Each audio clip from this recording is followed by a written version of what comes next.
আল্লাহ তাবারক ওয়া তাআলার শুকরিয়া আদায় করবে, আল্লাহ তাআলাকে সিজদা করবে। এজন্য মহান আল্লাহ তাবারক ওয়া তাআলা বছরে আমাদের জন্য দুইটি বিশেষ দিন দিয়েছে, যে এই দুইটি দিনের একটির নাম হচ্ছে ইয়াউমুল আজহা অর্থাৎ ঈদুল আজহার দিন, কুরবানির ঈদ, এবং আরেকটি হচ্ছে ঈদুল ফিতর, রমাদান মাসের পরবর্তী যে ঈদ। ঈদ মানে হচ্ছে আনন্দ।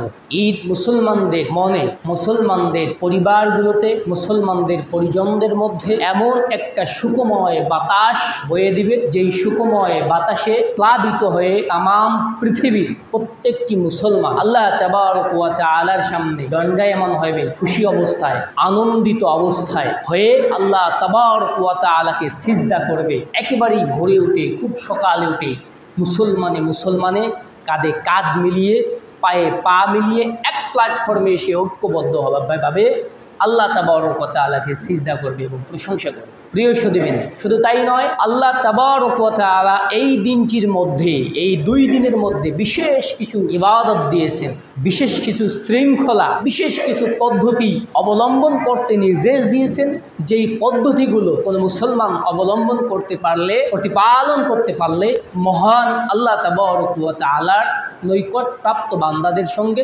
শামিল হওয়া সম্ভব।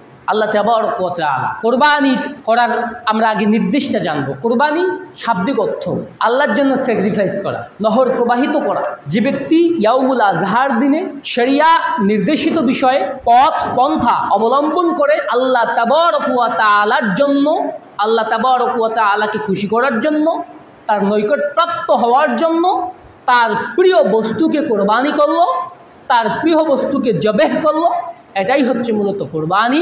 এই কোরবানিকে আল্লাহ তাবারক ওয়া তাআলা গ্রহণ করবেন। সুবহানাল্লাহ।